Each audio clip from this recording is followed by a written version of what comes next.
थी। दूसरा चैप्टर जो हम लोगों ने पढ़ा उसमें हम लोगों ने रेडियो एक्टिविटी के बारे में बात की थी। रेडियो एक्टिविटी में क्या होता है वो सब पूरी एटॉमिक स्ट्रक्चर समझने के बाद अब हम लोग आ गए हैं तीसरे चैप्टर पे।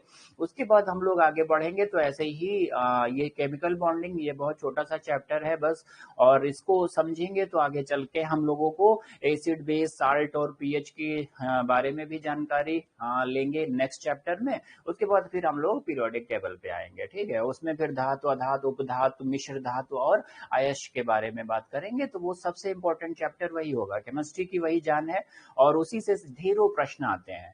जैसे कि अभी यूपीएससी में क्वेश्चन पूछ लिया गया था कि भाई जो पानी है वो यूनिवर्सल सॉल्वेंट क्यों है, तो उससे संबंधित हम केमिकल बॉन्डिंग से ही समझ सकते हैं कि भाई वो यूनिवर्सल सॉल्वेंट क्यों है। यूपीएससी में बढ़िया क्वेश्चन उन्होंने पूछा, कई ऑप्शन रख दिए।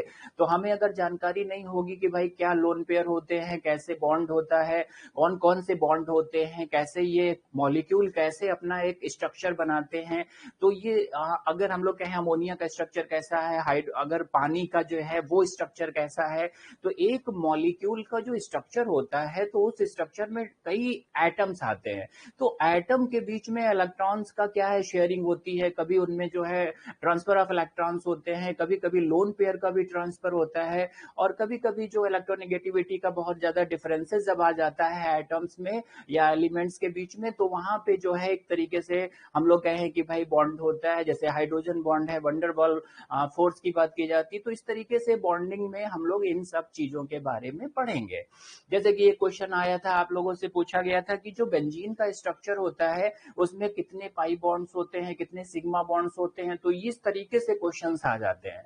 जैसे कि हम लोग कहें अमोनिया है तो भाई उसका स्ट्रक्चर कैसा होता है, उसके बीच में जो है अगर कहा जाए कि भाई हाइड्रोजन नाइट्रोजन हाइड्रोजन के बीच में एंगल कितना होगा, तो इस तरीके से क्वेश्चन भी। जैसे कि मेथेन है, कल हम लोगों ने देखिए मेथेन का एक क्वेश्चन रखा था कि कोई भी एक्स एलिमेंट है और उसमें 4 हाइड्रोजन से वो बॉन्डिंग करेगा, तो भाई कैसे वो बॉन्डिंग करेगा, हाइड्रोजन क्या है, इलेक्ट्रॉन की शेयरिंग कर लेगा, और उसमें हमने कहा था ये टेट्रावैलेंसी वाला ही कोई एलिमेंट होगा, जैसे कि कार्बन है, ठीक है।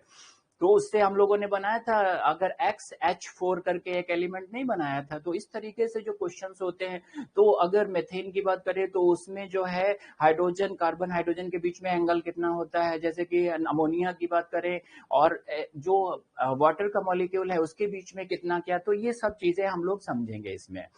तो आज हम लोग बॉन्डिंग की बात करते हैं, ठीक है। तो इसमें हम लोग चलते हैं, रॉली बिल्कुल रूटीन में नहीं तो कुछ थोड़ा सा जो है आप लोग मैनेज करें, डिस्कशन बीच में आ जाता है तो उसको डिस्कशन थोड़ा लंबा हो जाता है, तो उस दिन क्लास नहीं होती है। बाकी अब रेगुलर रहेगा, ठीक है। चलिए अच्छा, आज हम लोग शुरुआत करते हैं।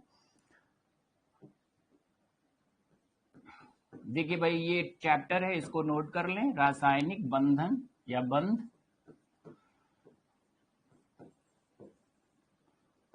तो केमिकल बॉन्डिंग की बात हम लोग करने जा रहे हैं। अब ये कैसे क्या बॉन्डिंग होती है, क्या चीजें हैं, तो उसको समझेंगे हम लोग, ठीक है। रासायनिक बंधन, सिंपल सी इसकी परिभाषा है कि भाई देखिए कि किसी एक, अगर कहें मॉलिक्यूल में, अणु में जो है जो परमाणु हैं उनके बीच में जो इलेक्ट्रॉनों के, अगर कहा जाए कि कहे भाई जो है शेयरिंग से, ट्रांसफर से, जो भी तरीके से जो बॉन्ड बनते हैं, या कहें कि जो वहां पे जो कहा जाए कि फोर्स ऑफ अट्रैक्शन डेवलप होते हैं, तो उनसे जो है एक तरीके से, जैसे कि हम लोग कहें शेयरिंग से एक बॉन्ड बनेगा, एक ट्रांसफर ऑफ इलेक्ट्रॉन से बनेगा, एक ट्रांसफर ऑफ लोन पेयर से बनेगा। तो इस तरीके से जो अगर मॉलिक्यूल का एक जो विशेष आकार बनाते हैं, उन्हीं को हम लोग क्या कहेंगे, कहेंगे कि भाई वो बॉन्ड कहलाते हैं, ठीक है। तो बॉन्ड के कारण ही जो मॉलिक्यूल है उनका एक विशेष स्ट्रक्चर होता है, एक उसका जो है कहा जाए विशेष आकार है, जो उसका जो ज्योमेट्रिक अगर कहें कि भाई जो स्ट्रक्चर होता है मॉलिक्यूल का, वो बॉन्डिंग के कारण ही होता है, ठीक है। तो हम लोग कहेंगे कि भाई जो बॉन्ड है तो उसको कैसे परिभाषित करेंगे, तो इसकी परिभाषा थोड़ी सी लिख लें।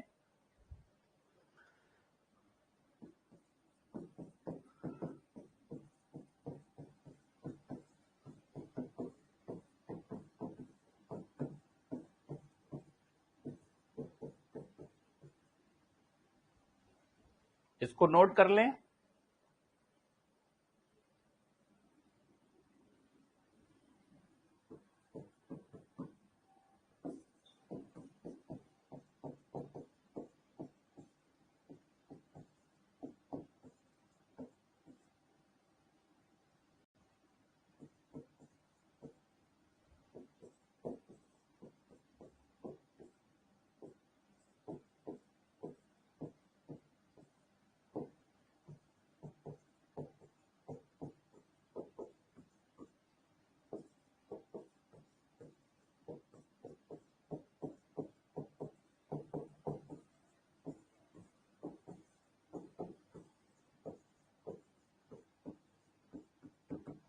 इसे नोट कर लें।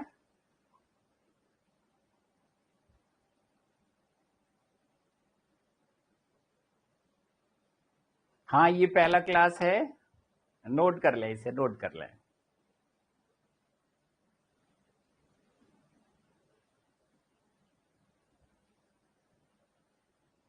चलिए लिख लें भाई इसमें।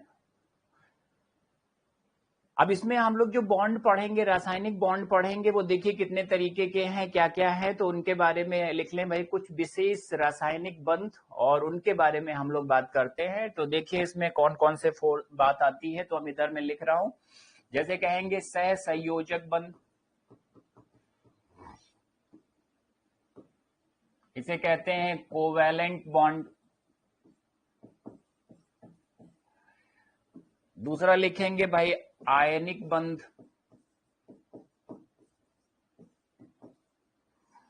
अगर हम लोग कहें कि भाई यहाँ पे आयनिक बंध दूसरा है, इसको इलेक्ट्रोवैलेंट भी बोलते हैं, आगे हम लोग बात करेंगे, आयनिक बॉन्ड की बात हो जाएगी। फिर देखें भाई कोऑर्डिनेट बॉन्ड, इसको हम लोग उप सहसंयोजक बोलते हैं।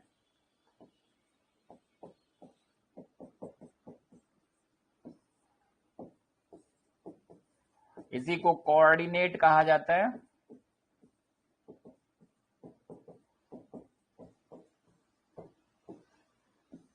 उसके बाद हाइड्रोजन बॉन्डिंग, इसके बारे में मैंने जब आपको डीएनए के बारे में बताया था तो भी इसके बारे में बताया था कि भाई हाइड्रोजन बंध भी कुछ एक बंध है, और वहां पे जो है हाइड्रोजन बॉन्डिंग से क्या होता है, कैसे उसका जो डीएनए का हेलिकल नेचर होता है वो हाइड्रोजन बॉन्ड के कारण। और फिर लास्ट में जो है एक वंडरवाल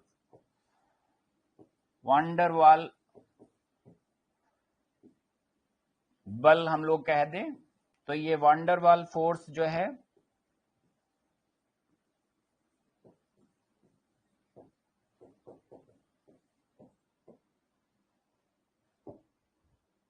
तो इतने बंधों के बारे में हम लोगों को बात करनी है।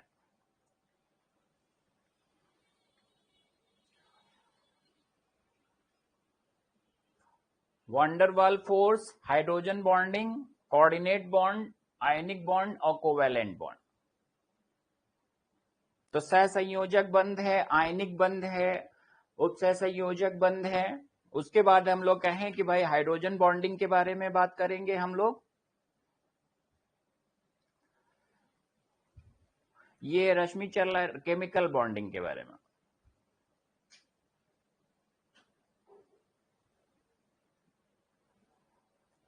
तो इतने फोर्स के बारे में, इतने जो बॉन्ड हैं उनके बारे में हम लोग बात करेंगे, ठीक है। अब यहां से देखिए, अगर जो केमिकल बॉन्डिंग के बारे में हम लोग बात कर रहे हैं तो सबसे वीकेस्ट जो है, अगर क्वेश्चन पूछा जाए सबसे वीकेस्ट केमिकल बॉन्ड कौन सा होता है, तो सबसे कमजोर, जैसे कि हम लोग जब फोर्स पढ़ते हैं तो वहां पे देखिए फोर्स कितने तरीके के होते हैं। हम लोग कहेंगे इलेक्ट्रिक फोर्स है, मैग्नेटिक फोर्स है, उसके बाद ग्रेविटेशनल फोर्स है, उसके बाद न्यूक्लियर फोर्स है। तो पूछा जाता है सबसे वीकेस्ट फोर्स कौन सा है, तो वहां पे क्वेश्चन आता है, तो उसमें हम लोग क्या बोलते हैं, हम लोग कहते हैं कि भाई सबसे कमजोर जो बल होता है वो गुरुत्वीय बल होता है, सबसे शक्तिशाली बल जो है वो न्यूक्लियर फोर्स है। ऐसे यहाँ पे भी क्वेश्चन एक आ जाता है, इन्हीं पान से उठा के रख देते हैं कि सबसे कमजोर रासायनिक बंध कौन सा है और सबसे शक्तिशाली रासायनिक बंध कौन सा है। तो वहां के लिए भाई आप 2 पॉइंट्स के बारे में, इसी में जहां पे आपने लिखा है वंडरवाल फोर्स, इसी में लिख दें सबसे कमजोर रासायनिक बंध है, और आयनिक बंध में आप लिख सकते हैं कि भाई ये थोड़ा सा शक्तिशाली बंध होता है, ठीक है। तो ये सबसे कमजोर हो गया और ये सबसे शक्तिशाली। आयनिक बॉन्ड जो है वो स्ट्रॉन्गेस्ट केमिकल बॉन्ड है और ये वीकेस्ट केमिकल बॉन्ड है। वंडरवाल फोर्स की बात करें, ये मॉलिक्यूल मॉलिक्यूल के बीच में लगता है, ठीक है।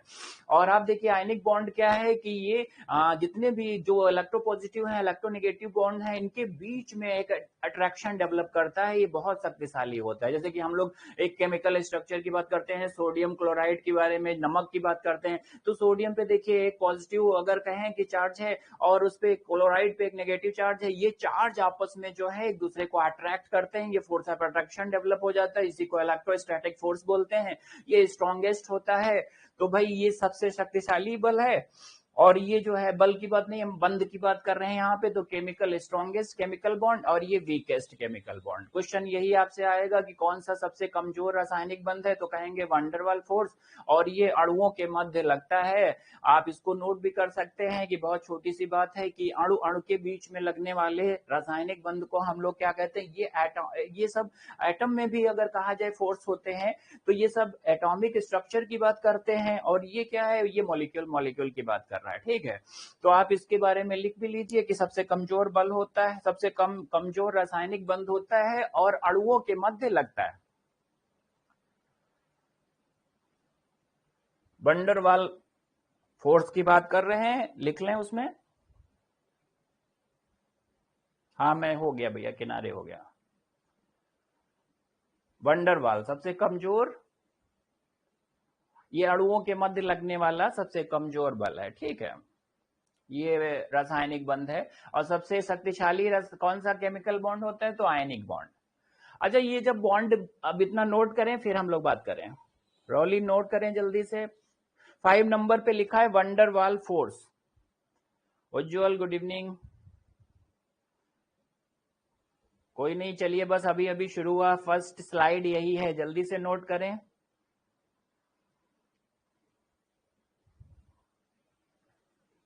चलें भाई, विनीत हो गया, ये क्लियर हुआ इतना।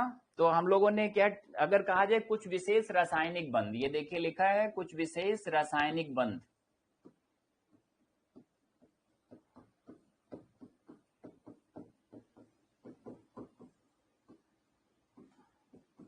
तो ये इतने जो है 5 हैं रासायनिक बंध, और ये सिंपल सी उसकी डेफिनेशन है, ये हो गया होगा। हमें सबसे कमजोर और सबसे शक्तिशाली के बारे में भी पता चल गया। और अब आगे हम लोग जो है, हाँ, उप सह संयोजक को लिखा है कोऑर्डिनेट, कोऑर्डिनेट बॉन्ड, कोऑर्डिनेट। ये कोवैलेंट, ये आयनिक, ये कोऑर्डिनेट, ये हाइड्रोजन बॉन्ड, और नेक्स्ट जो है वो वैन डर वाल फोर्स है, ठीक है। कोऑर्डिनेट, कोऑर्डिनेट, विकास नोट कर लें कोऑर्डिनेट। चलिए आगे हम लोग अब एक एक की बात करते हैं, उससे पहले थोड़ा सा समझते हैं कि कैसे ये बॉन्ड बनेंगे, उसके बारे में थोड़ा सा जो है समझते हैं कि भाई क्या है। तो एक हमने आपको बताया था कि हर केमिकल, अगर कहें कि भाई हर एक तत्व जो है, जो भी एलिमेंट है, 118 तत्वों की बात हम लोग करें, तो हर एक तत्व चाहता है कि उसके बाह्य कोश में 8 इलेक्ट्रॉन हो जाए। हर जो एलिमेंट है वो अपने ऑक्टेट को कंप्लीट करना चाहता है, और जो जिसके ऑलरेडी कंप्लीट हैं वो भाई क्या है, उसी को हम लोग कहते हैं, हम लोग उन्हें अगर कहा जाए इनर्ट गैस कह देते हैं, अक्रिय गैस तत्व से 0 ग्रुप भी बोलते हैं, 18th ग्रुप भी बोलते हैं उन्हें, हम लोग कहें एरोजेंस भी बोल देते हैं। तो जितने भी 18वें अगर कहा जाए कि भाई ग्रुप में रखे हुए हैं, 0 ग्रुप जिसे हम लोग कहते हैं, उन्हें अक्रिय गैस भी बोलते हैं, उन्हें एरोजेंस भी बोलते हैं। वो ग्रुप में पाए जाने सभी जो है तत्व, उनके बाह्य कोश में 8 इलेक्ट्रॉन ऑलरेडी कंप्लीट होते हैं, इसीलिए उनको हम लोग अक्रिय गैस बोल देते हैं। उन्हीं को नोबल गैस एलिमेंट भी बोला जाता है, उन्हें एरोजेंस भी बोल देते हैं, उन्हें हम लोग इनर्ट गैस भी बोल देते हैं। तो हीलियम पहला उस परिवार का पहला सदस्य है, सबसे हल्की, सबसे अगर कहा जाए उसके बाह्य कोश में 2 इलेक्ट्रॉन होते हैं, बाकी उसका डुप्लेट कंप्लीट होता है। बाद के सभी जो जितने भी एलिमेंट्स हैं उनका सबका ऑक्टेट कंप्लीट होता है, जैसे कि helium, neon, argon, krypton, xenon, radon. और उसके बाद अब एक लास्ट में जो आया है पीरियोडिक टेबल का, अगर कहा जाए 118वां तत्व से आर्गेनेसॉन, हम लोग कहें कि आर्गेनेसॉन बोलते हैं, आर्गेनेसॉन, ठीक है। तो इस तरीके से कहा जाए पीरियोडिक टेबल कंप्लीट हुई है उसी 118वें तत्व के भरने से। ओजी उसका जो है अगर कहा जाए सिंबल है, ठीक है। तो उसका तो ऑलरेडी कंप्लीट है, बाकी जो एलिमेंट्स हैं वो सब अपना ऑक्टेट कंप्लीट करना चाहते हैं। तो वो क्या है कि भाई जिनके जिनके अगर कहें कि भाई जो तत्व जिनके बाह्य कोश में 1 2 3 4 इलेक्ट्रॉन तक हैं, तो वो आसानी से इन इलेक्ट्रॉन्स को भाई वो निकाल सकते हैं। लेकिन जिसके पास भाई ज्यादा है, जैसे कि भाई 6 हैं, 7 हैं, तो वो उनको निकाल नहीं सकते हैं, वो क्या है, वो इलेक्ट्रॉन को ग्रहण करते हैं। तो जिनके बाह्य कोश में 6 5 6 7 7 तक इलेक्ट्रॉन्स होते हैं वो क्या करते हैं, 1 2 3 इलेक्ट्रॉन को एक्सेप्ट कर लेते हैं। तो इलेक्ट्रॉन एक्सेप्टर्स जो होते हैं उन्हीं को हम लोग नॉन मेटल्स कह देते हैं, उन्हीं को कहा जाता है अधातु, और वो गैसियस स्टेट में मोस्टली पाई जाती हैं। और जो जो तत्व हैं जिनके बाह्य कोश में 1 2 3 इलेक्ट्रॉन्स बाह्य कोश में होते हैं वो इनको रिमूव करके अगर कहा जाए हम लोग कहें धनायन बना लेते हैं, और इसी धनायन बनाने के कारण वो इलेक्ट्रोपॉजिटिव एलिमेंट्स कहलाते हैं। यही सब धातुएं होती हैं। तो पीरियोडिक टेबल में ढेर सारी मेटल्स हैं और कुछ जो है नॉन मेटल्स भी हैं। तो ये इस तरीके से जो है अगर कहा जाए कि भाई अब आयन कैसे बनते हैं, तो इलेक्ट्रॉनों के जो है त्यागने से या इलेक्ट्रॉनों को ग्रहण करने से हम लोग कहें कि भाई आयन बनते हैं। और जो भी तत्व जितने इलेक्ट्रॉन जो है वो निकालता है या ग्रहण करता है वही उस तत्व की संयोजकता कहलाती है। ये बिल्कुल बेसिक सी बात है जो आप लोगों को पता भी है। जैसे हम लोग कहें कि टेट्रावैलेंसी किसकी होती है, तो भाई कार्बन है, कार्बन का परिवार पूरा जो है हम लोग कहें कि उसमें जो है टेट्रावैलेंसी है। अगर कहा जाए अल्काली मेटल्स हैं जिनमें सब में +1 वैलेंसी होती, +1 का मतलब ये है कि उनके बाह्य कोश में एक इलेक्ट्रॉन था, उन्होंने उसको रिमूव कर दिया, जैसे कि सोडियम है, पोटेशियम है, इस तरीके से हम लोग कहें लिथियम है, ठीक है। तो इस तरीके से जो है पीरियोडिक टेबल में ढेरों जो है वो ऐसे तत्व होते हैं जिनके बाह्य कोश में 1 या 2 3 इलेक्ट्रॉन्स होते हैं, वो उसे कहा जाए कि भाई ट्रांसफर कर देते हैं या उसको त्याग देते हैं और क्या बनाते हैं, धनायन बनाते हैं। कुछ ऐसे तत्व होते हैं जिनके बाह्य कोश में 6 7 8 अगर कहें 5 6 7 इलेक्ट्रॉन्स होते हैं, तो वो सब क्या करते हैं, इलेक्ट्रॉनों को ग्रहण करते हैं, ऋणायन बनाते हैं, ठीक है। तो इस तरीके से एनायन कैटायन फॉर्मेशन जो होता है वो इलेक्ट्रॉनों के ट्रांसफर करने से, उन्हें एक्सेप्ट करने से हम लोग कहें कि भाई बनते हैं। तो धनायन ऋणायन क्या है, और यही जो उनके ऊपर चार्ज हम लोग लगा देते हैं यही उसकी वैलेंसी हो जाती है, ठीक है। तो वैलेंसी क्या है, सिंपल सी संयोजकता, वैलेंसिया का मतलब क्षमता होती है, लैटिन भाषा का वर्ड है। और ये होता क्या है कि कहेंगे कि किसी भी तत्व के बाह्य कोश में वैलेंस सेल उसको बोलते हैं, जो आउटर मोस्ट ऑर्बिट होती है उसी को वैलेंस सेल बोला जाता है। तो उसमें पाए जाने वाले इलेक्ट्रॉनों की संख्या को हम लोग कहते हैं उस तत्व की वैलेंसी। अगर संख्या जो है 4 तक है तो सिंपल सा हम 4 बोल देते हैं वैलेंसी, लेकिन 5 6 हो जाती है तो -8 का हम लोग फार्मूला लगा देते हैं, ठीक है। तो इस तरीके से हमें वैलेंसी मिल जाती है। जैसे कि फ्लोरीन की पूछा जाए तो भाई उसके उसके बाह्य कोश में कितने हैं, 2 हैं, 7 है, तो इसकी वैलेंसी क्या हो जाएगी, तो कहेंगे कि भाई -1 हो जाएगी। तो इस तरीके से -1 +1 जो वैलेंसी है, +2 -1 जो -2 वैलेंसीज है, ये अगर हम उसको इलेक्ट्रॉन से भी समझ सकते हैं, और उसके जो है हम लोग जो उसके कहा जाए कि इलेक्ट्रॉनिक कॉन्फ़िगरेशन जो हमने बताया था 2 8 करके और k सेल से शुरुआत करते हैं और k एलिमेंट करके जो भरते चलते हैं, उससे भी आप समझ सकते हैं। वैलेंशिया एक लैटिन वर्ड है जिसका मतलब होता है क्षमता, ठीक है।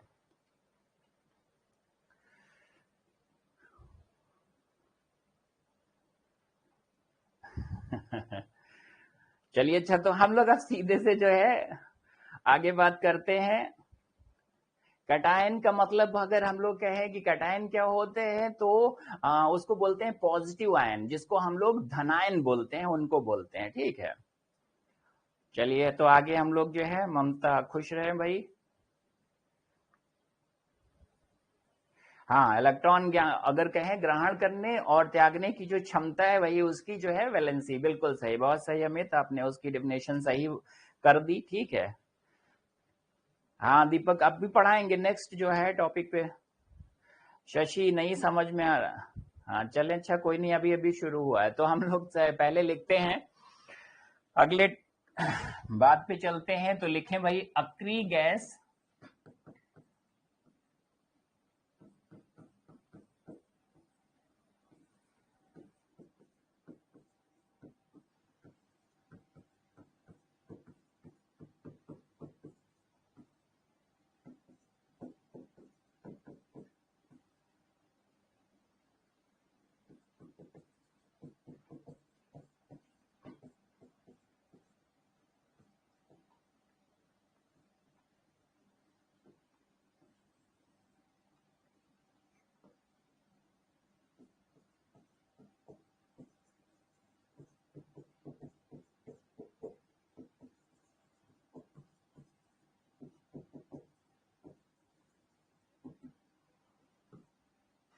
तो देखिए पहले तो हम लोग ये समझें कि भाई अक्रिय गैस तत्वों का इलेक्ट्रॉनिक विन्यास कैसा होता है, उस आधार पे हम लोग समझेंगे कि भाई कैसे हम लोग जो है इनका कैसे ऑक्टेट कंप्लीट है और कौन से तत्व ऑक्टेट को कंप्लीट, फिर ऑक्टेट रूल की बात करेंगे हम लोग। तो इसको समझते हैं। देखिए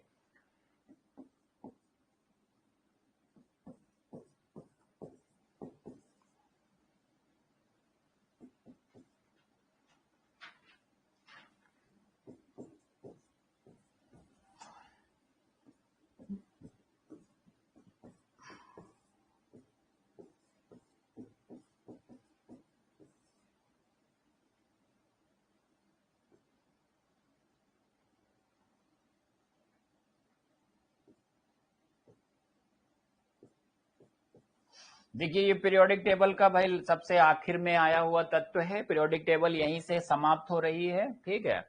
अब अगर हम लोग कहें इसका दो है, तो इसका जो पहला के सेल होगा, मैंने बनाया था आपको के एल एम एन करके बनाया था आपका, ये नोट कर लें फिर हम बता रहे हैं। देखिए ये इतने इनर्ट गैस एलिमेंट्स हैं पीरियोडिक टेबल में, सिर्फ इतने ही इनर्ट गैस एलिमेंट्स हैं।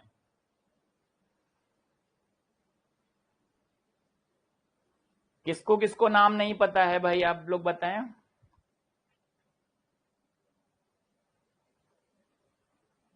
हाँ आराम से चल रहे हैं, ठीक है, आराम से नोट।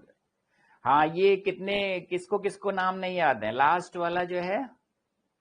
हाँ अभी पहले वो हेडिंग लिख लें, फिर मैं आगे इसको फिर से लिख रहा हूँ। आप देखिए लास्ट थ्री अभी आगे मैं वहां पे लिख रहा हूँ, पहले वो हेडिंग उतार लें। ठीक है ठीक है, आगे मैं भी कर रहा हूँ। इसको आप हेडिंग को उतार लें, फिर आगे मैं बता रहा हूँ।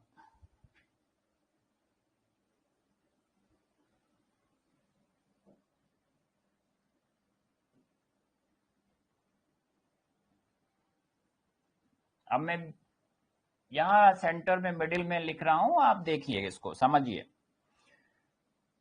देखिए भाई हीलियम है, और उसमें अगर हम लोग कहें कि भाई इसका जो एटॉमिक नंबर है वो 2 है, ठीक है। और उसके बाद अगर कहें भाई नियॉन है, इसका 10 है। और उसके बाद आर्गान है, इसका 18 है। फिर क्रिप्टॉन है, इसका 36 है। फिर जीनॉन है, और उसके बाद जो है रेडॉन है, और उसके बाद जो है ऑर्गेनेसान है, ठीक है, इसका 118। तो पीरियोडिक टेबल का ये आखिरी तत्व है। ये क्वेश्चन भी आपसे पूछा गया है कि भाई पीरियोडिक टेबल जब पूर्णतः भर जाएगी तो आखिरी जो तत्व है वो किस वर्ग में आएगा। तो हम इसी को क्या कहते हैं, इसी को शून्य ग्रुप भी कह देते हैं, जीरो ग्रुप। इसी को नोबेल गैस बोलते हैं, इन्हीं को एरोजेंस बोलते हैं, इन्हीं को अक्री गैस बोलते हैं, ठीक है। ये किसी, इनका ऑक्टेट कंप्लीट है तो ये फिर किसी से कोई क्रिया नहीं करते हैं, ना ये इलेक्ट्रॉन देते हैं ना तो लेते हैं। सिंपल सा इनका एक रूल है कि भाई ये ना तो इलेक्ट्रॉन की कोई शेयरिंग करेंगे ना ट्रांसफर करेंगे, इनका ऑक्टेट कंप्लीट होता है, और इसीलिए इनको इनर्ट कहा जाता है। भाई इलेक्ट्रॉनों की शेयरिंग से ही, ट्रांसफर से ही हम लोग जो है बॉन्ड फॉर्मेशन कर रहे हैं, तो ये कोई किसी से बॉन्ड फॉर्मेशन भी नहीं करते हैं। अब अच्छा, चूंकि देखिए ये सब मोनो एटॉमिक भी हैं। अगर हम लोग कहें कि इनको मोनो एटॉमिक क्यों कहा जाता है, क्योंकि पता है इनका एक परमाणु ही एक तत्व का हम लोग कहें निर्माण करता है, ये आपस में परमाणुओं से भी क्रिया नहीं करते हैं, ठीक है।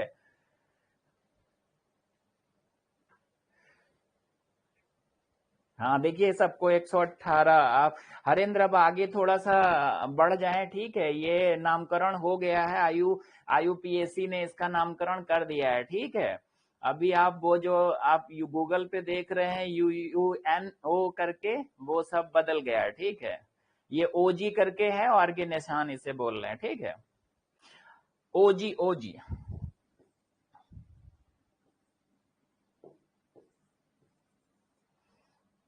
देखिए मैं नाम भी लिखे दे रहा हूं भाई, आप लोग कंफ्यूज ना करें।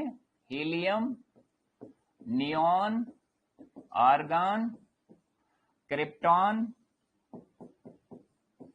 Xenon, radon, oganesson. नोट कर लें।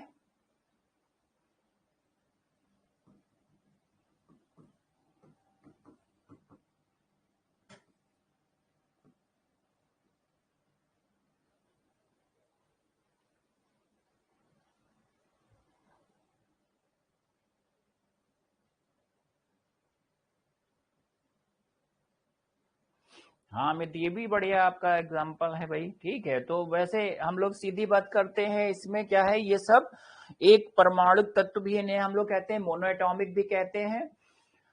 उसके बाद इनके बाह्य कोश में सब में जो है, अगर हम लोग कहें कि भाई इनका स्ट्रक्चर जो भी हो, देखिए जैसे कि हम लोग कहें 2 इसमें 8 आ गया, फिर 2 फिर इसमें 8 है, इसमें भी 8 है, इस तरीके से ऐसे हम लोग बढ़ाते चलें तो इस तरीके से सब इनके बाह्य कोश में सब में 8 इलेक्ट्रॉन की बात आएगी। ठीक है, तो इनका सबका ऑक्टेट कंप्लीट होता है, इस वजह से ये बॉन्ड की कोई ना तो इलेक्ट्रॉनों की ना तो कोई शेयरिंग करते हैं, ना ही कोई ट्रांसफर करते हैं। और इनकी जो वैलेंसी होती है वो बताएं आप लोग, देखें भाई आपकी कोई जवाब दे रहा है, इनकी वैलेंसी कितनी होती है? अमित बताएं इनकी वैलेंसी कितनी होती है?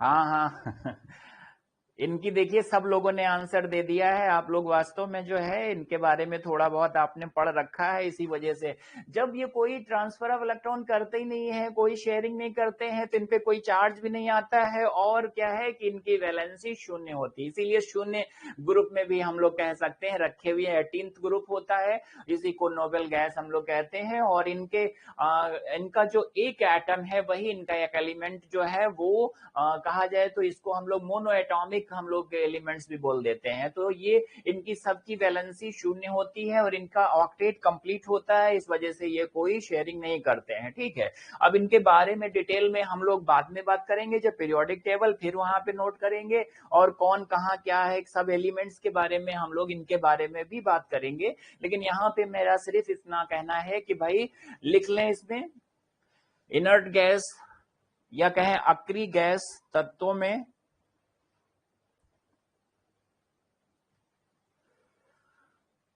अक्रिय गैस तत्वों में ऐसे लिखते हैं, देखिए जिसमें हीलियम है इसका डुप्लेट कंप्लीट है। डुप्लेट मतलब कि इसमें के जितनी भी शेल होती है उसमें जो इसको हम लोग कहते हैं कि इसमें 2 ही इलेक्ट्रॉन रह सकते हैं, इसी वजह से इसका डुप्लेट कंप्लीट है, और बाकी सबके ऑक्टेट कंप्लीट है। ऑक्टेट,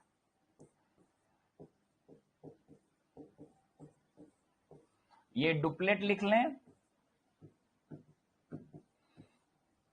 तो आप इसी तरीके से हिंदी में टर्म लिख लें अक्रिय गैस तत्वों में डुप्लेट अथवा ऑक्टेट पूर्ण होते हैं।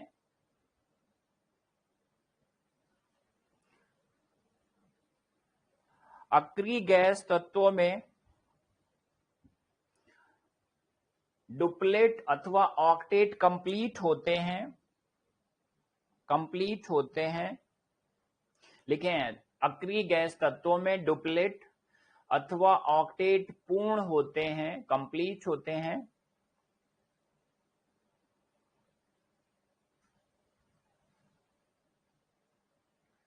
जिसके कारण ये इलेक्ट्रॉनों का कोई स्थानांतरण नहीं करते हैं। जिसके कारण ये इलेक्ट्रॉनों का कोई स्थानांतरण नहीं करते हैं, कोई शेयरिंग नहीं करते हैं, कोई ट्रांसफर ऑफ इलेक्ट्रॉन नहीं होता है, तो कुछ भी ये प्रोसेस नहीं करते हैं। ठीक, जिसके कारण ये इलेक्ट्रॉनों का स्थानांतरण और संयोजन नहीं करते हैं। जिसके कारण ये इलेक्ट्रॉनों का स्थानांतरण और संयोजन, शेयरिंग नहीं करते हैं।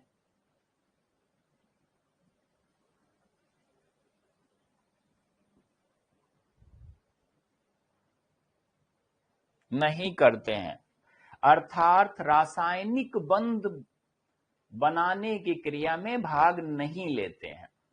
अर्थात रासायनिक बंध बनाने की प्रक्रिया में भाग नहीं लेते हैं। रासायनिक बंध बनाने की प्रक्रिया में भाग नहीं लेते हैं। रासायनिक बंध बनाने की प्रक्रिया में भाग नहीं लेते हैं। रासायनिक बंध बनाने की प्रक्रिया में भाग नहीं लेते हैं। इन्हें अक्रिय गैस तत्व कहा जाता है, जिसके कारण इन्हें अक्रिय गैस तत्व कहा जाता है। जिसके कारण इन्हें अक्रिय गैस तत्व कहा जाता है। जिसके कारण इन्हें अक्रिय गैस तत्व कहा जाता है।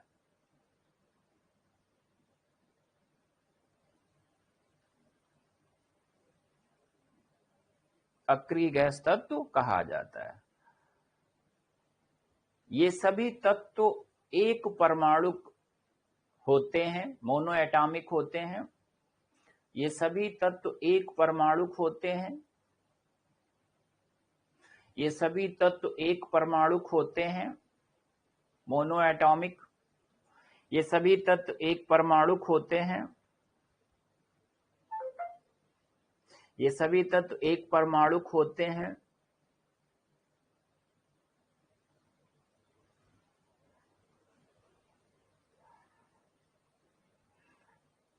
अक्रिय गैस तत्वों की संयोजकता शून्य होती है। अक्रिय गैस तत्वों की जो संयोजकता है, वैलेंसी है, वो शून्य होती है।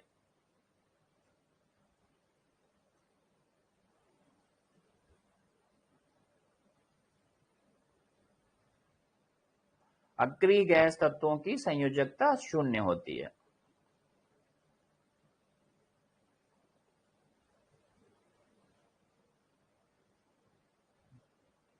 ज्योतिन्द्र, चलिए भाई, देखिए शेड्यूल तो किया जाता है क्लास को, आगे आपका नोटिफिकेशन नहीं आता है तो आप हेल्प डेस्क नंबर पे भी फोन कर सकते हैं, वहां से आपको सही जानकारी मिल जाएगी। हो सकता है आपका मोबाइल नंबर सही से ना वहां पे ऐड हो, ठीक है। चलिए, अच्छा, आगे हम लोग बढ़ते हैं यहां से। अब देखिए, ये तो हो गया, ये हम लोगों का जो हम लोग बात करते हैं कि भाई अक्रिय गैस जो तत्व की बात कर रहे थे, तो वो इनकी वैलेंसी शून्य है, रासायनिक क्रिया में भाग नहीं ले रहे हैं, ऑक्टेट कंप्लीट है, सेटिस्फाइड है, ये लेने देने पे विश्वास नहीं करते हैं, सीधी सी बातें हो गई। चलिए, रासायनिक बंध भी नहीं बनाते हैं। चलिए आगे बात करते हैं। अब ऑक्टेट कंप्लीट करने के नियम क्या है, तो उनके बारे में बात करते हैं। तो ऑक्टेट पूर्ण करने की जो प्रक्रिया है उसके बारे में थोड़ा सा समझते हैं, उसी से संबंधित हम बॉन्ड पे आ जाएंगे, ठीक है। तो आगे लिखें, ऑक्टेट पूर्ण करने की प्रक्रिया।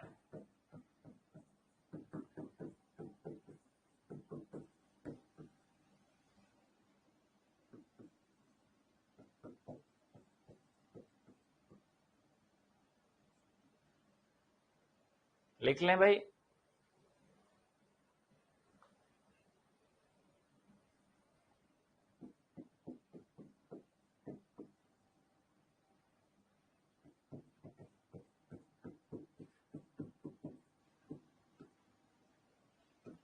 तो देखिए, यहाँ पे हम लोग बात कर रहे हैं ऑक्टेट पूर्ण करने की जो प्रक्रिया है वो क्या है। सिर्फ इसमें 3 बातें हमें याद रखनी है। हाँ, होगा होगा। हाँ, अगर इसमें हम लोग ये भी नोट कर सकते हैं कि भाई कौन से तत्व हैं जो यौगिक नहीं बनाते हैं, तो हम लोग कह सकते हैं कि भाई इनर्ट गैस एलिमेंट्स हैं, जैसे सुमन ने लिखा है।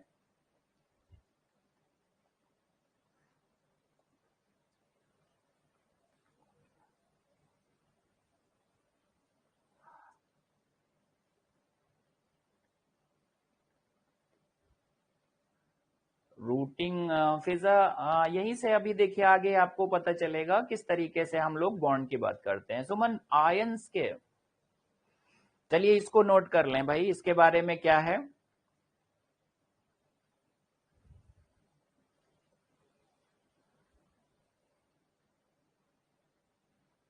चलिए, हाँ नवीन, बिल्कुल मुझे मालूम था कोई ना कोई ज्ञानी है भाई जो बता दे कि कौन सा इनर्ट गैस एलिमेंट है जो यौगिक बनाता है। बिल्कुल, हम लोग पीरियोडिक टेबल में पढ़ेंगे डिटेल में, सब यौगिक के नाम भी लिखेंगे, सब बताएंगे भाई। जितने भी फैक्चुअल क्वेश्चंस हैं वो छूटेंगे नहीं, आप लोगों ने पढ़ रखा है, आपको सब चीजें रिवाइज हो जाएंगी, ठीक है। अभी यहाँ पे फिर हम टॉपिक से अलग हो जाएंगे, यहाँ से हम लोग बात करते हैं। तो देखिए, यहाँ पे पहला जो नियम है वो नोट कर लीजिए। देखिए, सबसे पहले लिखेंगे इलेक्ट्रॉनों का त्याग करके। देखिए भाई, पहला तो यही है प्रक्रिया, अगर कहें।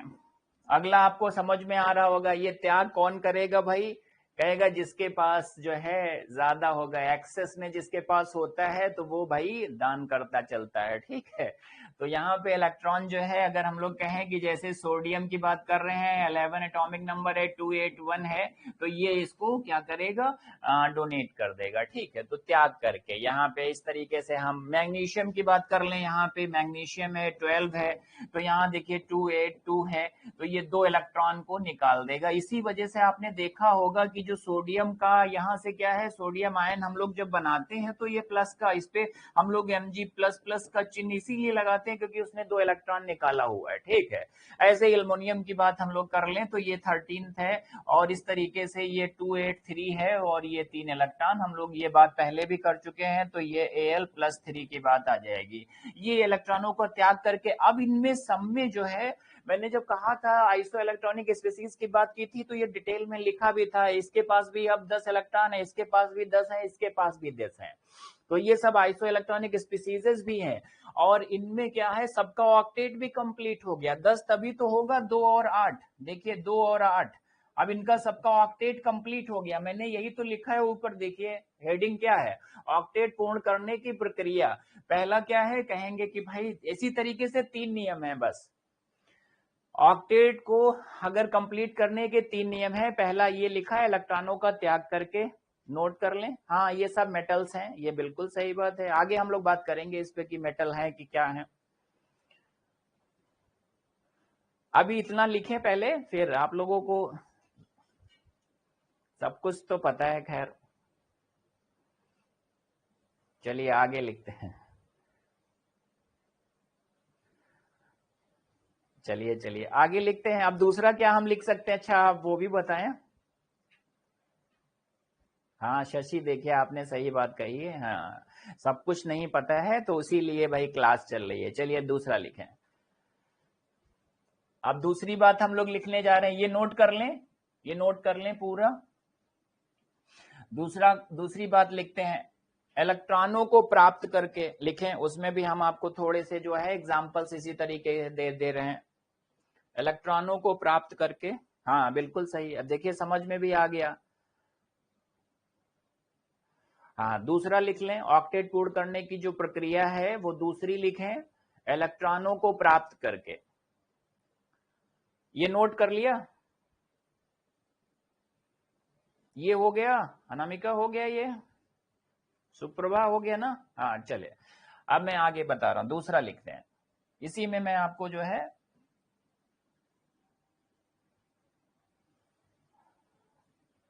देखिए यहाँ पे हम लोग क्या थोड़ा सा करेक्शन कर देंगे कि भाई यहाँ पे बस प्राप्त करके, प्राप्त कौन करेगा, जैसे कि हमने कहा नाइट्रोजन है भाई, देखिए ऑक्सीजन है और उसके बाद फ्लोरीन है।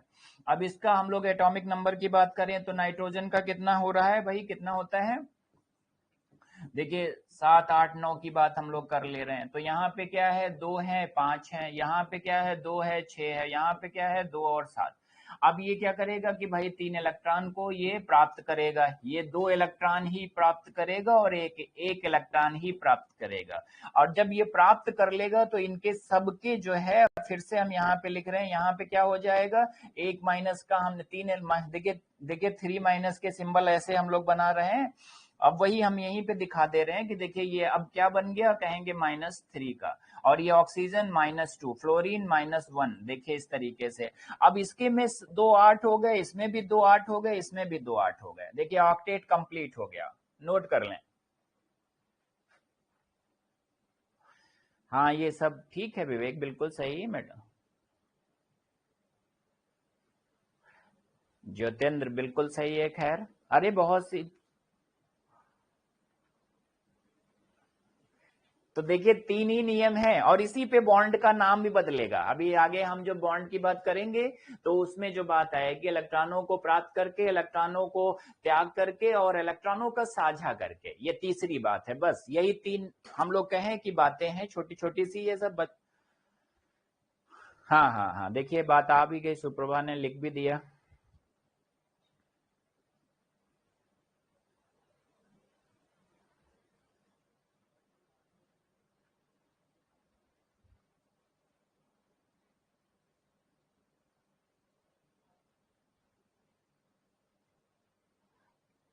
हाँ, अभी बॉन्ड में बताएंगे, अभी बॉन्ड में बताएंगे कि सब साझा करते हैं तब कैसे बॉन्ड होते हैं, और जब हम लोग त्याग करेंगे, जैसे उसको ट्रांसफर करेंगे तो कैसे क्या सब चीजें आगे अभी। हाँ दिवाकर, बिल्कुल सही है, नॉन मेटल हम लोग कहते हैं। ठीक है, डन हो गया ये। चलिए अगला तीसरी बात लिखते हैं।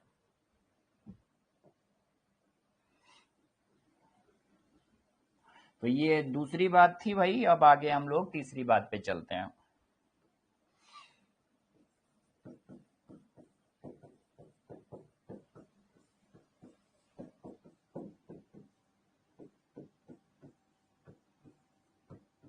तो ये देखिए भाई, अब शेयरिंग जो होगी भाई, तो वो दो एटम के बीच में हम लोगों को भाई दिखाना पड़ेगा कैसे, तो उसको थोड़ा सा सिंबलाइज करते हैं हम लोग। ये तीसरा है।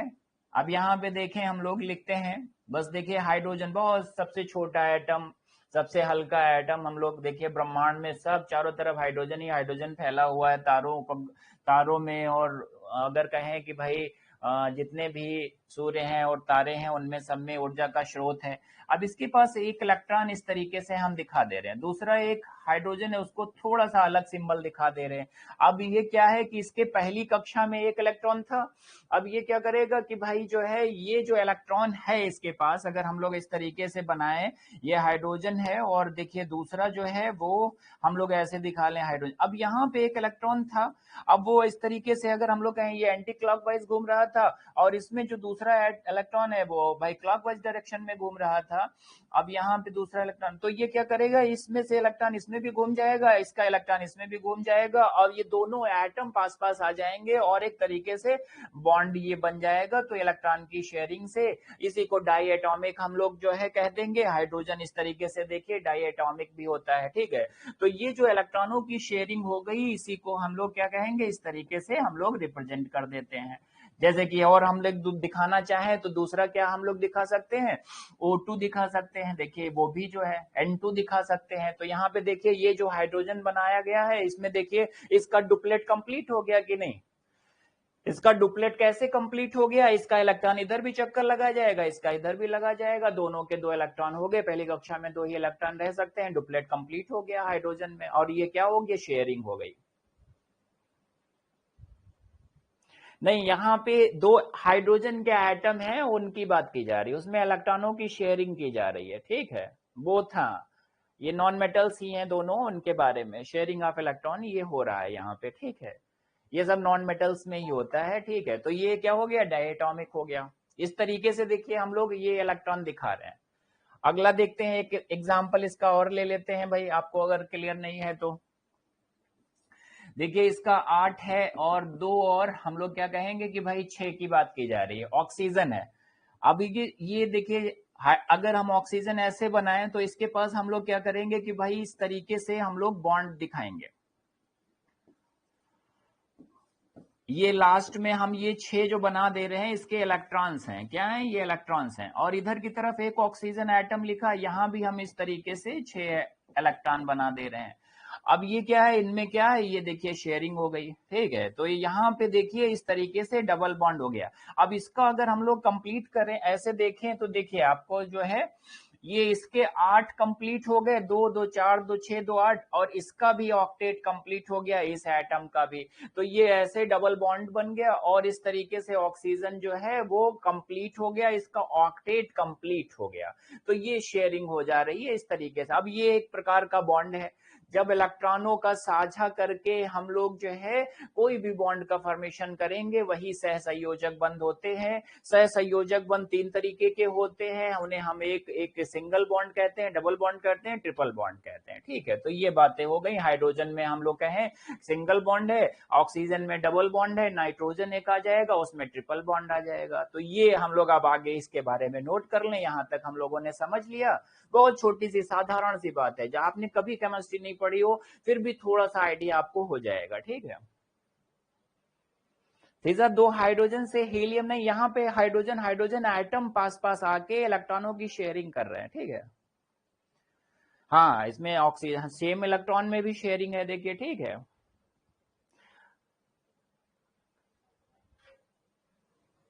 नहीं, सभी गैस में नहीं होता है विवेक ना, ये सब जो है किसमें कहाँ कहाँ है अभी हम बता रहे हैं। तो ये इतनी चीजें क्लियर हुई।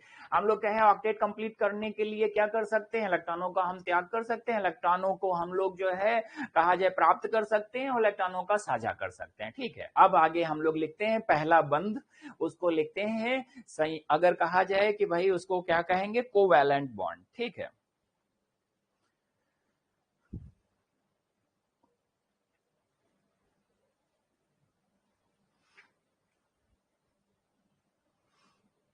लिखें पहला। अब लोग हम लोग यहां से बात करते हैं, सीधे चलते हैं पहले बॉन्ड, सह संयोजक बंध। देखिए भाई, सह संयोजक बंध इसे कहते हैं कोवैलेंट बॉन्ड। अब पहला बॉन्ड हम लोग शुरू करने जा रहे हैं इसमें, सह संयोजक बंध, कोवैलेंट बॉन्ड के बारे में।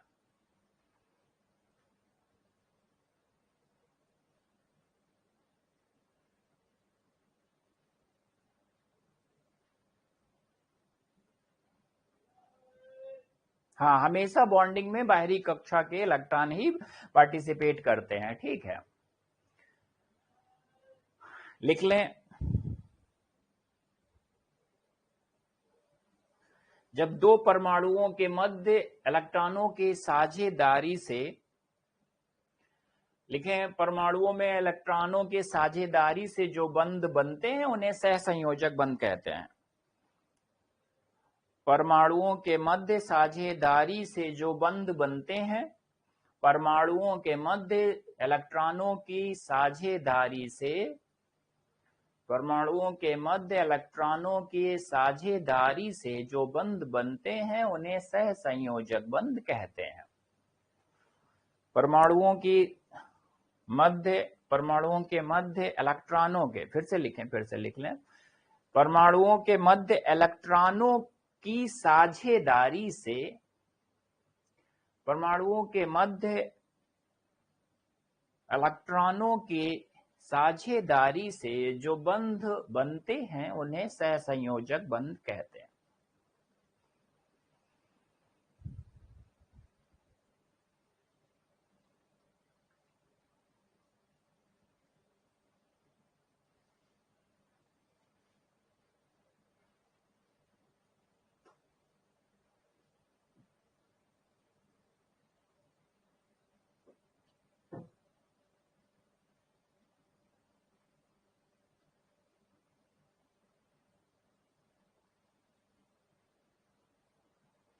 बिल्कुल भाई, हाँ आलमगीर, हाँ शेयरिंग तो किसी किसी के भी बीच हो सकती है। ठीक है, हो गया, नोट कर लिया।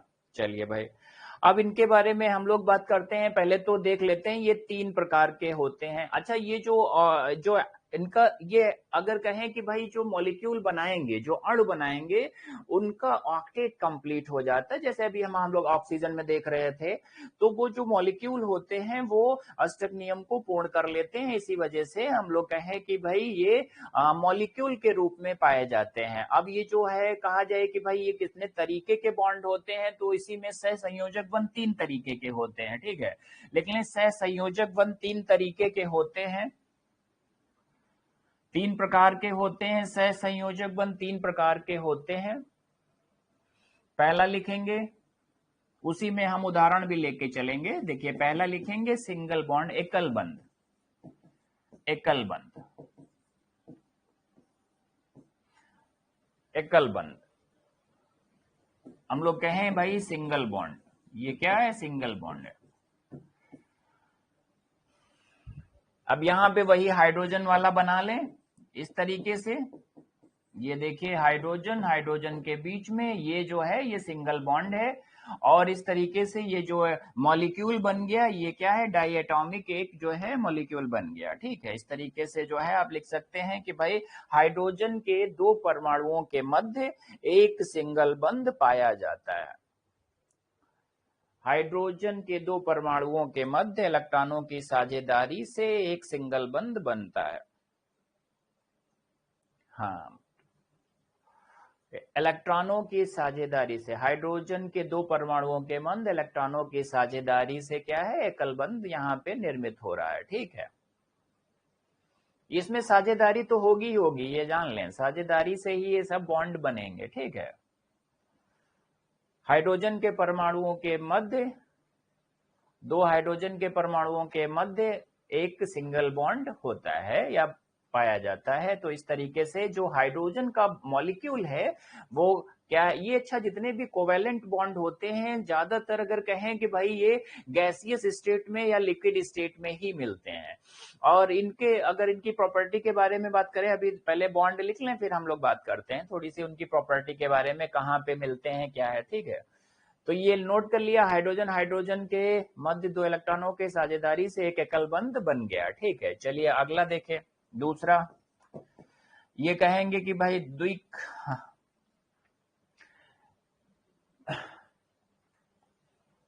लिखे यहां पे दूसरा, हाँ देखिए, हाइड्रोजन, दो हाइड्रोजन के परमाणुओं के मध्य एक एकल बंध पाया जाता है।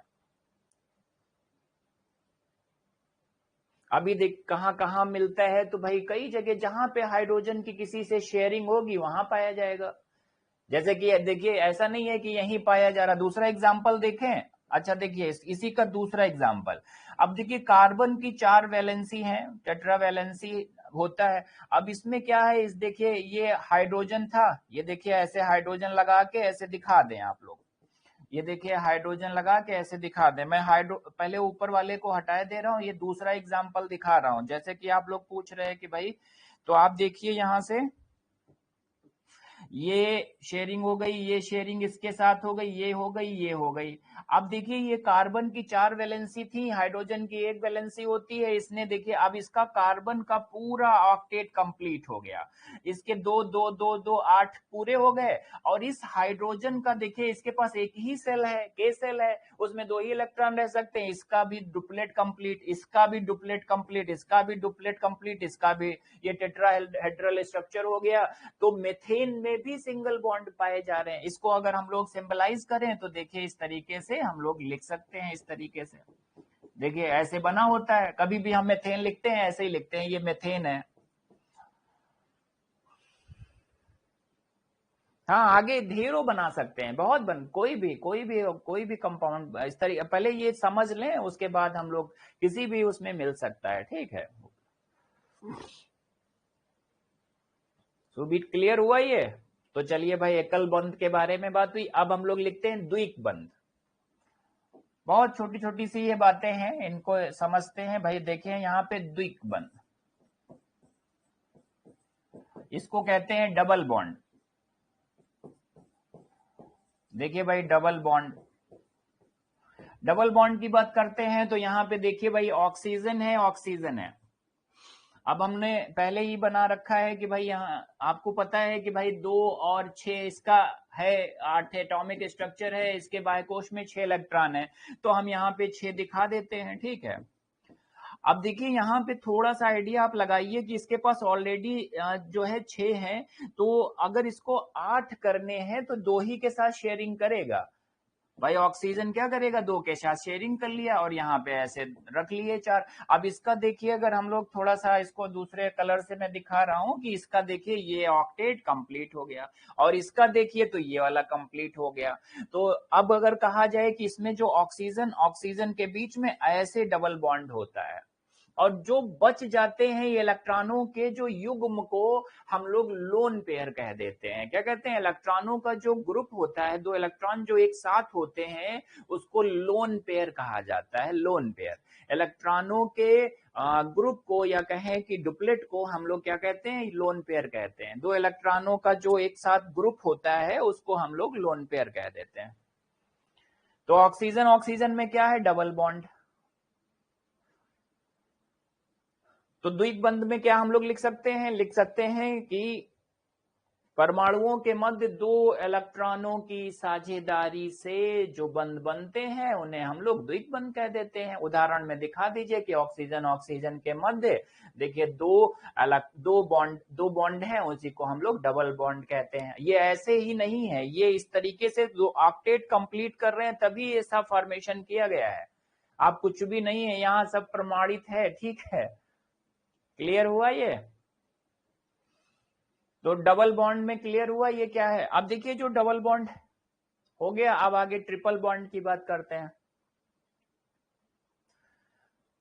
लिख लें, परमाणुओं और दो परमाणुओं के मध्य इलेक्ट्रॉनों की साझेदारी से, दो इलेक्ट्रॉनों की साझेदारी से जो बंध बनता है, दो दो इलेक्ट्रॉन साझा करते हैं तो वो क्या है, डबल बॉन्ड फॉर्म होता है। यहाँ पे एक एक इलेक्ट्रॉन साझा कर रहे थे तो वहां पे एकल बॉन्ड बन रहा था। यहाँ पे देखिए दो दो इलेक्ट्रॉन साझेदारी से डबल बॉन्ड का फॉर्मेशन हो रहा है।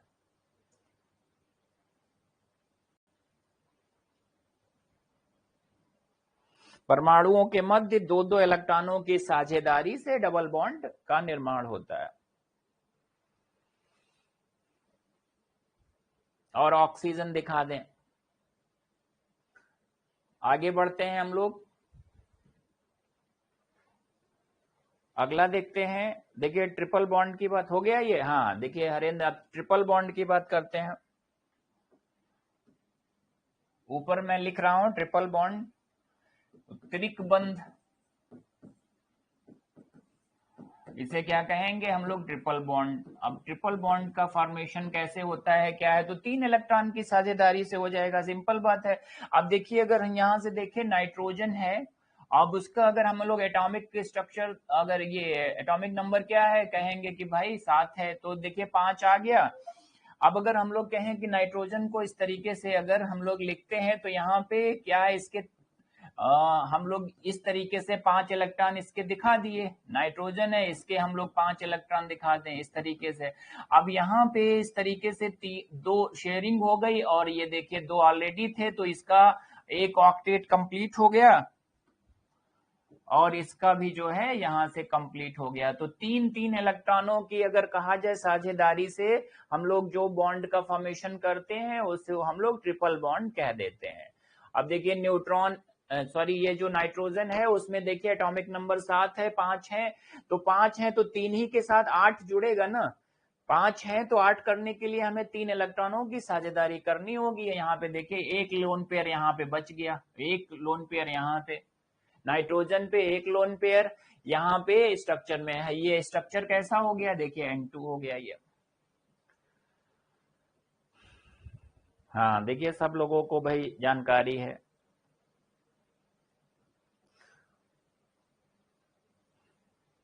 क्लियर हुआ ये।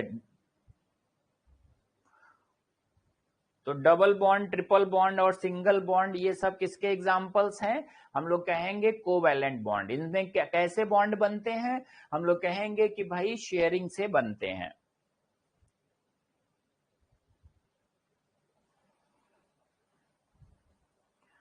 अच्छा बताइए कि क्या ये, अब एक क्वेश्चन नोट करें भाई, एक क्वेश्चन जो आया हुआ है उसको नोट कर लें।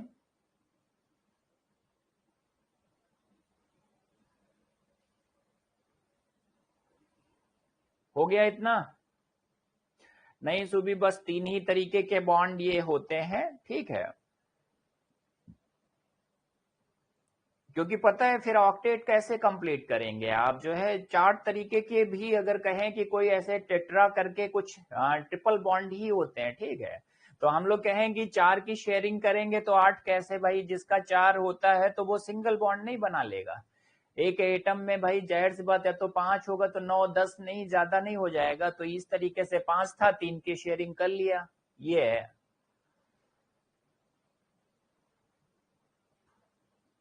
6 होगा 2 की शेयरिंग कर लेगा, 7 होगा 1 की शेयरिंग कर लेगा, इस तरीके से जो है। चलिए हम लोग आगे क्वेश्चन पे बातें हैं। अगर हम लोग कहें कि भाई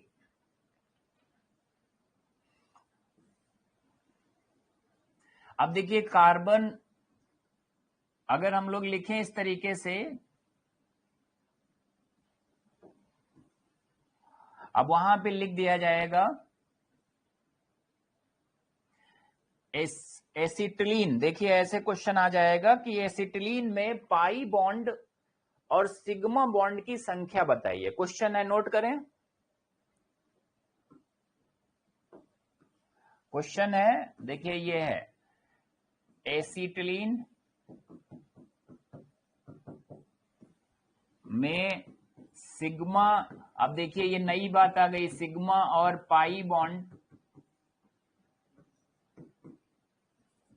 पाई बंद की संख्या बताएं।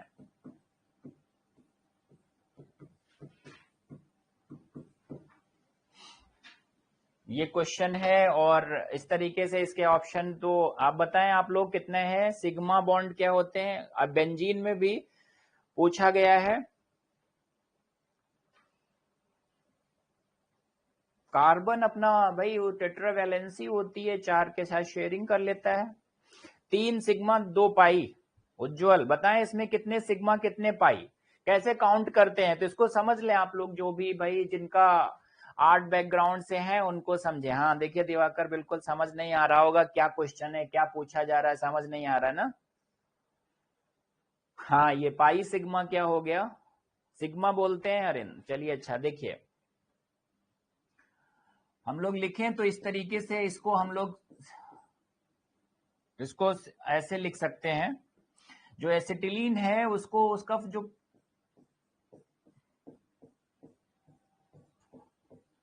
ये है, ये एसिटिलीन का स्ट्रक्चर होता है, ठीक है। C2H2 इसे बोलते हैं। अब देखिए ये एसिटिलीन का स्ट्रक्चर है, पहले तो यही पता हो कि एसिटिलीन का स्ट्रक्चर क्या है।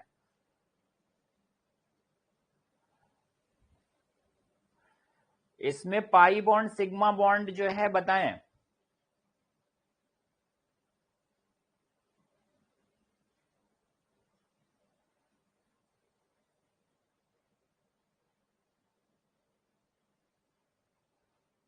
रेणुका बताएं भाई आप लोग।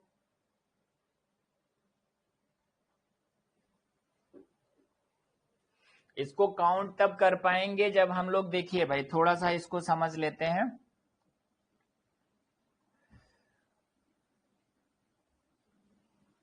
अगर हम लोग सीधे लिखें कि भाई ये हाइड, अभी जो मैंने हम लोगों ने पढ़ा है ये पढ़ लिया ना, ऐसे नाइट्रोजन का ट्रिपल बॉन्ड, ये इसी में पहले काउंट कर लेते हैं कैसे क्या है। देखिए यहाँ पे जब सिंगल बॉन्ड होता है, कहीं भी आपको कोई सिंगल बॉन्ड मिले, आप समझ जाइए उसमें एक सिग्मा बॉन्ड है। सिंगल बॉन्ड को ही हम लोग सिग्मा बॉन्ड कह रहे हैं।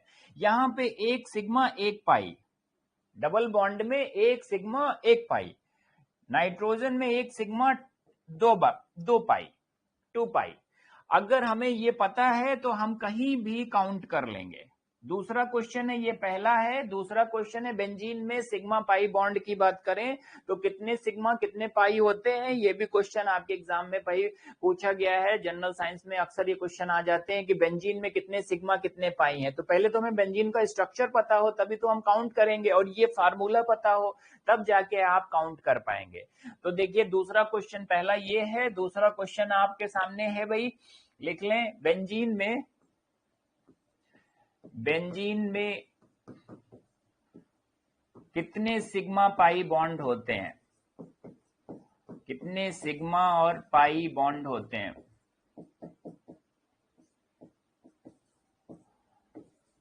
तो देखिए 2 क्वेश्चन आपके सामने लिखे हुए हैं, आंसर लिखना है, इसमें ऑप्शन में आपको नहीं मिलेगा, ठीक है। इस आधार पे जो है काउंट करें। एक स्ट्रक्चर मैंने बना दिया है, आप काउंट कर लें। अब सबको आना चाहिए भाई, देखिए यही सब चीजें हैं, सीख लें, ये नोट कर लें, बहुत इंपॉर्टेंट बात लिखी हुई है, इसी से काउंट करेंगे। सुप्रभा गलत है आपका, 6 सिग्मा नहीं भाई। मिंटू 3 पाई 12 सिग्मा, मिंटू ठीक है। पिंटू आपका भी ठीक है। हाँ अभी काउंट करेंगे, अभी स्ट्रक्चर बना के पहले ये नोट कर लिया, तो इसमें पहले इस पे चलते हैं, एसिटिलीन के बारे में बात करते हैं।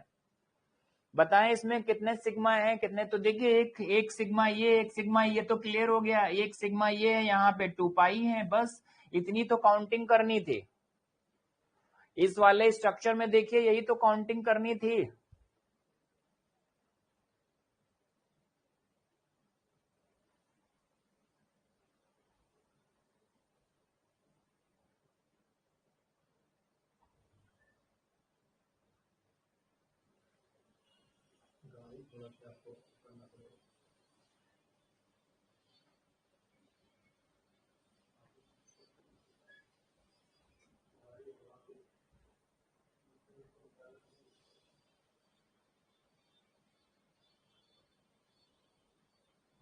एनिड्रस पे लीजिए। हाँ देखिए आप लोग यहाँ से जो है इसको समझ में आया आपको। तो यहाँ पे कितना 2 पाई और 3 सिग्मा, इसमें तो आपका क्लियर हो गया कि भाई 2 पाई और 3 सिग्मा ये इसके लिए सही है, ये आंसर हो गया। अब ये क्लियर था तो ये हमने काउंट कर लिया। हाँ शशि तभी तो कह रहे हैं इसको इसको आप कहीं नोट कर लें। कभी भी तुम्हें डबल बॉन्ड कहीं दिख जाए तो 1 सिग्मा 1 पाई, ट्रिपल बॉन्ड दिख जाए तो 1 सिग्मा 2 पाई, और जो सिंगल बॉन्ड दिख जाए तो 1 सिग्मा। ये नोट करें पहले।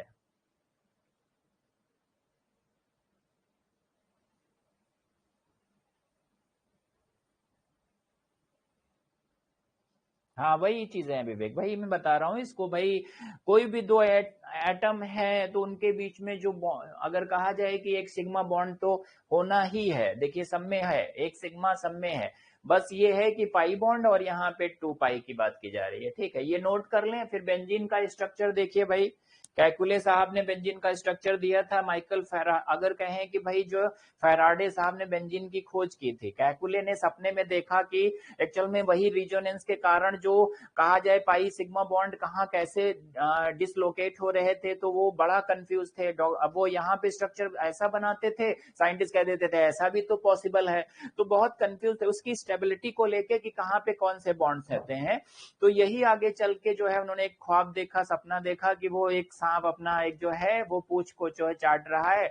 तो यहीं से उन्होंने जो है वो एक सर्किल बना दिया, बोले कि सिग्मा ये जो पाई वन का जो डिसलोकेशन है वो एक तरीके से एक स्फेयर में है, ठीक है। तो आप देखिए इस तरीके से हम लोग स्ट्रक्चर नहीं बना देते हैं बेंजीन का, तो आप ये देखिए ये बनाते हैं। पहले क्या होता था तो उसका अलग तरीके। तो इसको हम थोड़ा सा खोलते हैं और स्ट्रक्चर को समझते हैं, ठीक है, उसमें काउंट कर लेते हैं क्या कितना पाई बॉन्ड है, कहाँ पे क्या है, ठीक है। देखिए इस तरीके से इसका बेंजीन का फार्मूला देखिए। अब यहां से अगर हम लोग कहें तो भाई देखिए ये सी, पहले तो सीसी हम लोग जो है जितना भी है उसको बना लेते हैं, ठीक। अब यहां से सब में हाइड्रोजन लगा दीजिए, ये देखिए हाइड्रोजन लग गया हमें 6, ये देखिए हाइड्रोजन लग गए, 6 हाइड्रोजन है।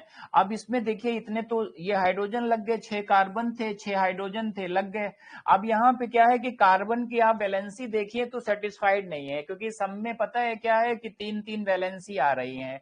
तो अब कार्बन की टेट्रा वैलेंसी सेटिस्फाइड होना चाहिए, तो क्या करें यहाँ पे, अगर हम यहाँ पे एक डबल बॉन्ड बना दें तो देखिए इसका ये 2 कार्बन यहाँ पे सेटिस्फाइड हो गए कि नहीं, यहाँ इसकी भी 4 हो गई, इसकी 4 हो गई। यहाँ पे अगर हम बना दें तो ये कार्बन सेटिस्फाइड हो गया, और इसकी भी 4 हो गई, इसकी भी 4 हो गई। यहाँ पे बना दें तो ये भी सब कार्बन सेटिस्फाइड हो गए, सबकी 4 वैलेंसी हो गई। देखिए इसकी भी 4 हो गई, उसकी भी 4, इसकी भी 4, इसकी भी 4, इसकी सबकी हो गई। ये एक कंप्लीट स्ट्रक्चर आपको मिल गया बेंजीन का। अब इसमें काउंट कर लीजिए कितने सिग्मा है कितने पाई है।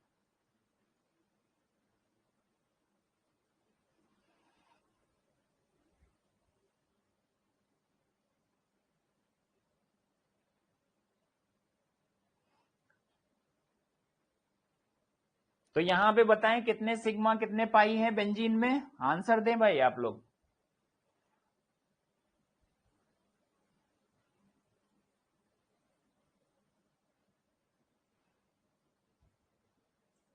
नियाद बिल्कुल सही, 3 पाई है और 12 सिग्मा है। अपने आप काउंट करें, अपने आप स्ट्रक्चर बनाएं। बेंजीन भाई एरोमेटिक कंपाउंड का मुखिया है, ठीक है। खोज इसकी फेराडे ने की थी, स्ट्रक्चर इसका कैकुले ने दिया है।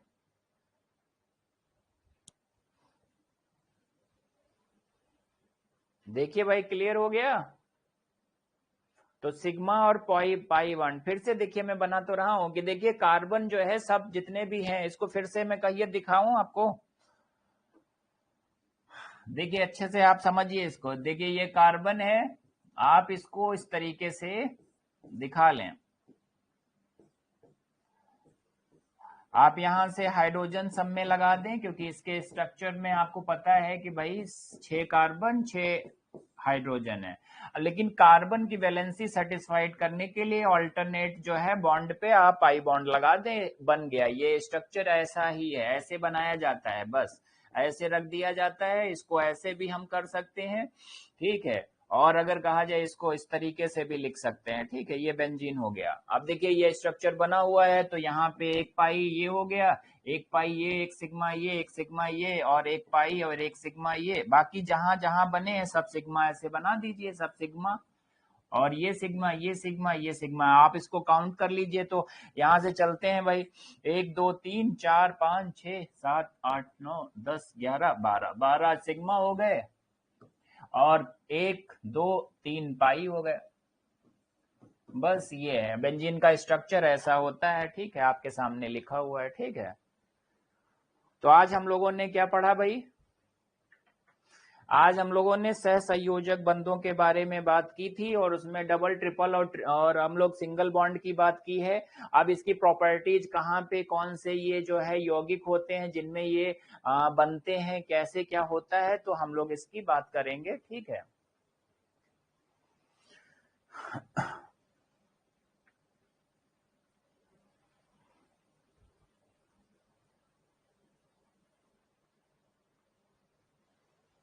दस 12 में ऊपर से अच्छा चलिए, खैर क्लियर हो गया प्रमोद? हाँ बस ये पिंटू ने बहुत सही बात लिख दी है। सिंगल बॉन्ड तो एक सिग्मा, डबल बॉन्ड एक सिग्मा एक पाई, ट्रिपल बॉन्ड एक सिग्मा दो पाई। अब क्लियर। चलिए सुप्रभा, अब हम लोग कल इसकी प्रॉपर्टी की बात करेंगे कि कोवैलेंट बॉन्ड की क्या प्रॉपर्टी होती है, क्या कैरेक्टरिस्टिक्स होती हैं, उनके बारे में कल बात करेंगे। फिर आयनिक बॉन्ड की बात है तो कल उसमें हम लोग डिस्कस करेंगे, ठीक है। कल आपका शायद टेस्ट का डिस्कशन भी रहेगा, तो फिर देखते हैं जितना भी हो पाएगा उसको किया जाएगा, ठीक। तो बस आज के लिए फिर इतना ही, और फिर हम लोग जो है कल डिस्कशन में मिलते हैं, और फिर बाकी जो भी क्लासेस केमिस्ट्री की बची हुई करते हैं। हाँ क्वेश्चन बताएं उज्जवल। हाँ जिसको कुछ समझ ना आया हो, कोई भी क्वेरी हो तो पूछ सकता है। Question please. Benzene acetylene. देखिए सब टॉपिक से रिलेटेड ही रहते हैं, कि कहीं बेंजोइक एसिड है तो या एस्टर की बात कर रहे हैं, ये सब जो है आगे अभी पढ़ेंगे। अभी तो हम लोगों ने 2 ही चैप्टर पढ़े हैं। अभी पीरियोडिक टेबल जब कंप्लीट होगी, आगे हम लोग चलेंगे तो आगे चीजें क्लियर होंगी, कौन सा क्या, कौन से एसिड, एसिड में बेंजोइक एसिड की बात है, हम लोग एसिड में बात करेंगे, ठीक है। तो जिससे संबंधित रहता है, फार्मूले अच्छा याद नहीं होते हैं। तो भाई ये तो आपको, जैसे कि आपका नाम उज्जवल है मुझे याद है, तो ये तो आपको याद करना पड़ेगा, ठीक है। हर एक केमिकल स्ट्रक्चर को आपको आपको मेमोराइज करना पड़ेगा, उसके हिसाब से उसका नाम है। अमोनिया का नाम अमोनिया ही रहेगा, याद कर लेंगे तो आपके लिए उपयोगी रहेगा, ठीक है। तो ये है, अगर कहें थोड़ा सा उसके फार्मूले को, थोड़ा सा उनके नाम को रिवाइज करेंगे तो चीजें क्लियर हो जाएंगी, ठीक है। बहुत ज्यादा केमिकल्स के बारे में नहीं बात करनी है, बहुत नॉर्मल नॉर्मल सी बात करते हैं, ठीक है। तो ये है, जहां से जो चीजें रहती हैं उन्हीं की बात है, ठीक है। और किसी को कोई दिक्कत हो भाई, फिर से रिवाइज कर लें।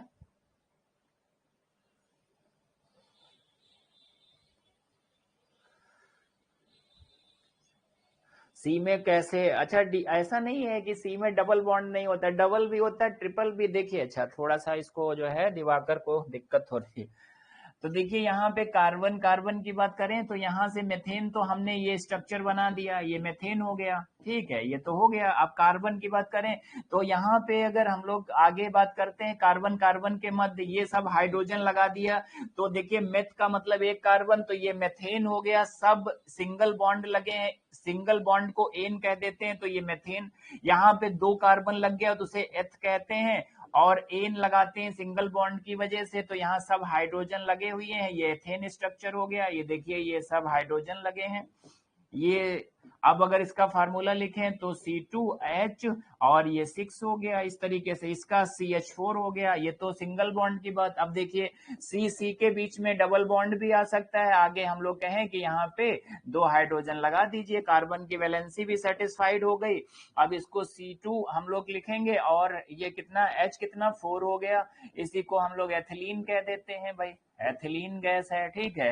ये गैसियस प्लांट हार्मोन होता है, ठीक है। आपको पता ही है कि भाई फलों को पकाने में ये मदद भी करता है।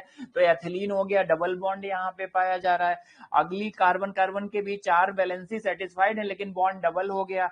ऐसे ही कार्बन कार्बन के बीच में ट्रिपल बॉन्ड हो गया। एक अब यहाँ पे एक ही हाइड्रोजन तो लगा सकते हैं, इसी को एसिटिलीन कह रहे हैं, इसी को बिल्डिंग गैस भी कहा जाता है। ये मेथेन है। ये जितने भी जो हम लोग कहें कि भाई ये मेथेन है, सबसे ज्यादा जो है कहा जाए कि भाई ये पाया, अगर कहें कि ये कौन सा कहेंगे जीवाश्म ईंधन में सबसे ज्यादा मेथेन गैस निकलती, कोयले की खदान में मेथेन गैस निकलती, जानवरों के पेट में मेथेन गैस निकलती है। इसमें ना कोई रंग होता, ना ही कोई स्वाद होता है, बहुत ज्वलनशील होती है।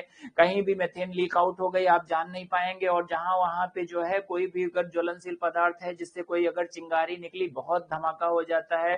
कोयले की खान में अक्सर इसी गैस के रिसाव से बहुत जो है दुर्घटनाएं होती रहती हैं। तो ये कारण है ये मेथेन। और ये सब क्या है, इनको हम लोग कहते हैं कि भाई जीवाश्म ईंधन में पाए जाने वाले नेचुरल गैसेज भी इनको कहते हैं।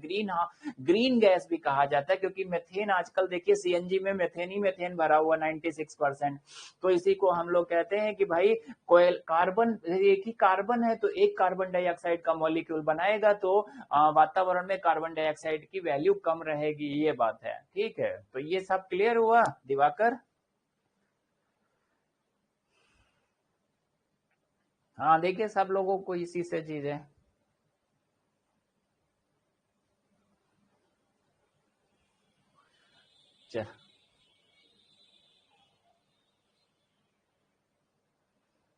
चलिए तो आज के लिए फिर इतना ही। कल हम लोग आज बायोलॉजी की क्लास भाई शुरू होने जा रही है, बाकी हम लोग कल बात करेंगे। ठीक है जी, बिल्कुल दीप, आपके हमें